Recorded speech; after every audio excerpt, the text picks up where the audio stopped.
kasih bagi pihak Prima juga Aspira Media mengucapkan terima kasih memberikan kami peluang untuk berjumpa pagi ini bersama Cik Zari dan isteri. Mungkin kita mulakan dengan Cik Zari dapat menerangkan sedikit tentang perniagaan yang dibuat sekarang. Okey, bismillahirrahmanirrahim. Okey, perniagaan yang kami mulakan ni adalah perniagaan Taska. Bermula pada tahun 2006, kemudian berkembang. Kemudian berkembang daripada satu cawangan kepada yang terkini 3 cawangan lah. So perniagaan Taska ni 2006 sampai sekarang dah 5 tahun. Sepanjang perjalanan tu ada yang gagal, ada yang berjaya. Contohnya satu gagal di Seksyen 18 dan kami terpaksa jual, dan kami buka di Kota Kemuning yang terbaru tu pada bulan puasa 2010 tahun lepas. So setakat ni alhamdulillah bilangan student tu makin tambah lah. So yang terbaru kami berpindah daripada rumah lama ke rumah baru atas sebab pemilik bangunan tu bertukar tangan. So kami pindah ke rumah baru lah. Dan setakat ni jumlah pelajar yang ada total lebih kurang 100 orang untuk 3 Taska, dan kami still growing dan still walaupun 2011 dah sampai kepada pertengahan tahun, kami still accepting new participants daripada citizen Shah. Setakat ni alhamdulillah. Dan perkembangan terbaru, cerita pasal Fraser sekali kan. Okey, masa Fraser, saya masuk Fraser pada penghujung 2010. So satu benda yang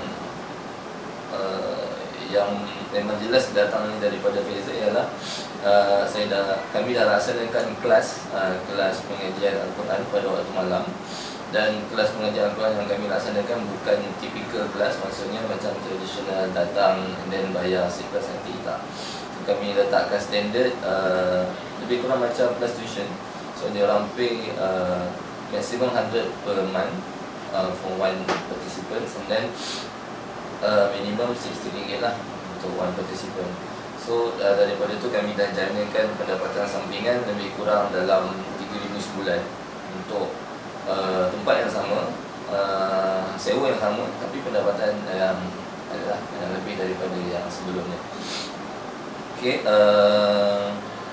dan dalam Fraser juga banyak saya belajar tentang bisnes.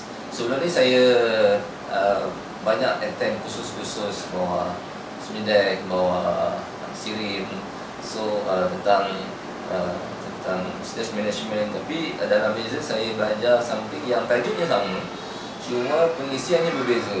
So saya sebelum ni saya ada macam skeptikal juga lah Fraser. Okay, katalah opening business, kita nak buat kertas kerja, working paper. Then bila saya masuk Fraser ni, saya ingat working paper untuk kursus ataupun modul yang disediakan sama je, typical macam mana yang saya pernah lalui sebelum ni. Banyak kursus yang saya lalui benda yang sama.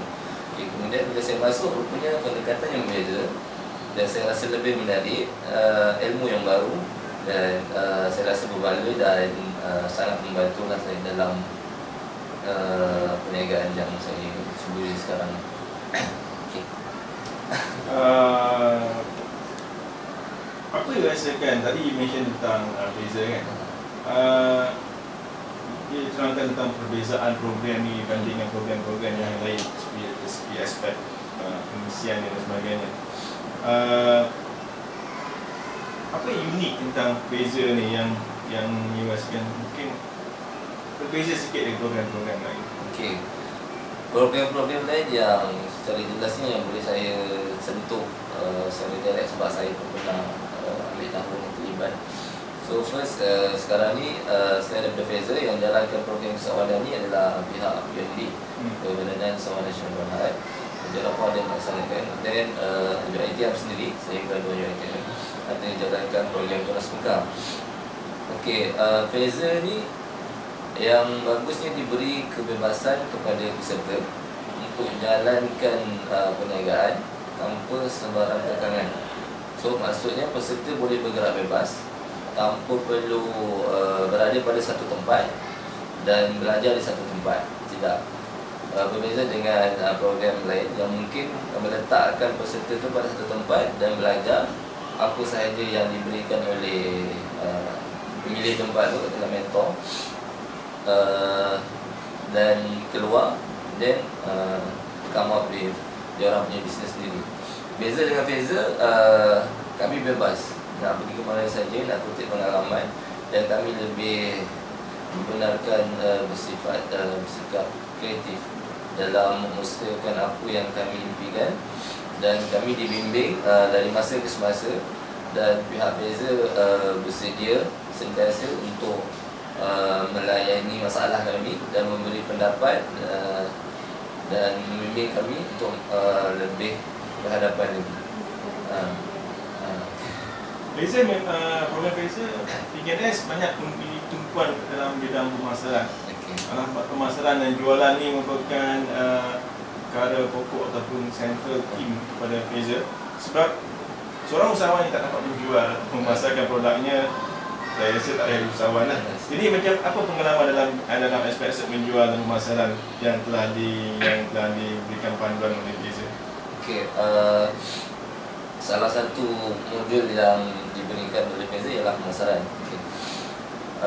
Aspek-aspek pemasaran tu dia merangkumi banyak benda. Okey. Untuk saya berikan secara dalam satu susunan tu, mungkinlah saya ompus sekarang. Okey, satunya pemasaran ni penting. Banyak dia melibatkan mana saya nak sentuh contoh saya buat marketing yang betul-betul bersama dengan Fazer dengan bantuan Puan Selina, pemasaran untuk kelas pengajian Al-Quran, untuk kelas Al-Baghdadi. Ada produk yang baru yang ramai yang penduduk ataupun ramai orang awam tak tahu, dan saya datangkan produk ni dan laksanakan dalam taska pada cuti sekolah tahun lepas. Kemudian saya gunakan metod ataupun pendekatan flyers, kemudian banner, kemudian flyers dengan banner lah. So berdasarkan pengalaman, flyers memang kira 1% pun tidak lah untuk dapatkan dia punya kesan. Walaupun saya dah cetak beribu-ribu flyers, tapi tak berkesan. So saya gunakan kaedah banner. So banner yang paling penting ialah banner tu mesti menarik, kemudian diletakkan di tempat yang strategik. Kemudian kalau kat Shah Alam ni yang penting kita dapatlah stiker yang biasa tu. Kalau tak kita kalau kita tak dapatkan stiker tu, kita buat banner yang mahal, sehari dua dah cabut. Macam tu. Cuma tempat kat Shah Alam ni kena berani sikit lah letak kat tempat yang diharapkan. Sebab dekat Shah Alam ni dia punya tempat letak banner tu tak banyak tempat yang strategik, tempat yang orang mudah baca. So dapatkan stiker, letakkan tempat yang cantik, insyaAllah biasanya tak kacau lah tempat yang ada stiker. So hasil daripada tu kami dapat kumpul 30 peserta yang betul-betul mendaftar, lebih kurang 30 yang betul-betul mendaftar, yang betul-betul ikuti kelas. Tapi call ataupun panggilan yang kami terima dan berdasarkan banner tu, saya rasa lebih daripada 100 orang. Semuanya kami kena follow up lah. Mungkin dia orang ada masalah dari segi komitmen dan sebagainya. So daripada situ saya dah jalankan 2 batch kelas lah. So batch yang pertama cuti sekolah, batch yang kedua dan ketiga tahun 2011 lah, dilibatkan kanak-kanak juga dan juga dewasa. Sebelum you masuk bidang ni, you latar belakangnya dalam bidang food. Yeah. Jadi bagaimana seorang yang buat makanan, jadi sekarang ni terlibat dalam pembangunan sumber manusia atau penjagaan kanak-kanak? Okey, macam ni. Ceritanya saya graduate UiTM dan saya dulu ikut program Usahawan Transmuka UiTM. Dan selepas saya grad 2005 saya pergi mengikuti kursus Tuna Mekah atau selama setahun di Pulau Pinang. Saya attach dengan satu majikan. Selepas 1 tahun tu saya diberi pendedahan tentang dunia perniagaan. Kemudian saya diberi peluang untuk menjalankan perniagaan di dalam UiTM dalam bidang makanan lah. So saya buka fokus kat situ. Saya berniaga selama 2 tahun setengah. Dan dalam saya berniaga tu saya jumpalah isteri saya ni. Kemudian masa tu dia pun berniaga taska.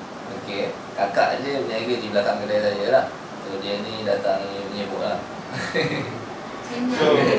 Okey, berniaga air.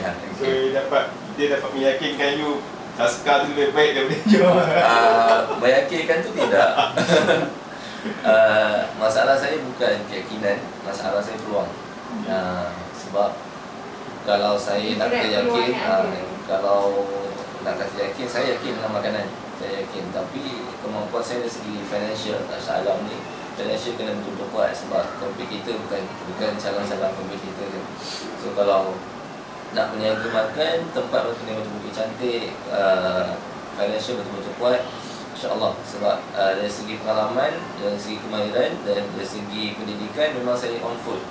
So maksudnya kalau orang tanya saya on food, InsyaAllah A to Z tu saya boleh set up kedai tu.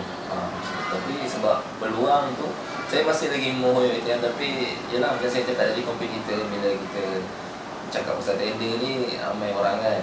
So kalau you belajar dalam bidang pemasaran, yang you tahu bahawa cara terbaik mengenal pasaran ialah mengenal pasti keperluan orang dalam berbagai keadaan kan. General food ataupun industri makanan secara amnya is very competitive. Mungkin you boleh tumpukan bidang-bidang yang lebih niche, lebih specialized, seperti yang bincang dengan kami bahawa tadi mungkin dalam bidang pemakanan yang berhubung dengan children food, ataupun dia panggil functional food, yang dia mempunyai dia lebih bagi seorang yang berlatar belakangkan dalam teknologi makanan, probably benda tu lebih mendatangkan impak yang baik, sebab you boleh menggunakan ilmu yang ada untuk mengenal pasti makanan-makanan terbaik, especially dalam satu suasana di mana you memberi perkembangan pelajaran kanak-kanak. Food is very important for mental growth dan sebagainya kan. Dan you boleh create another set of specialized punya range of food. Yang juga kepada bukan setakat you mengajar kanak-kanak, tapi develop food akhir sekali, satu soalan yang mudah. Kalau ada orang jumpa you untuk jadi seorang usahawan, mungkin akan cadang tak recommend masuk program Razer?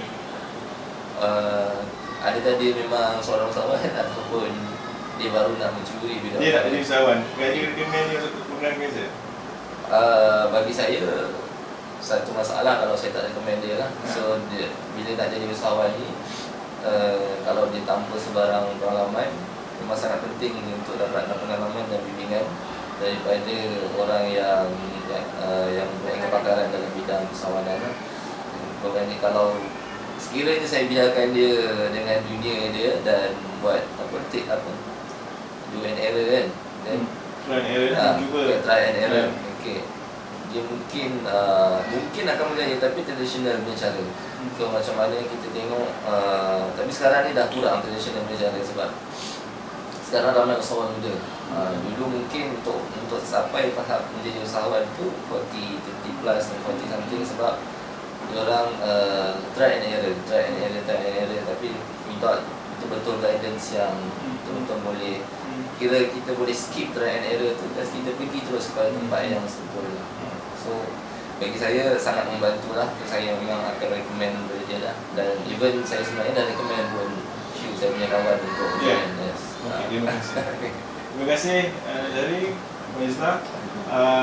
Kita akan bertemu di masa ke semasa.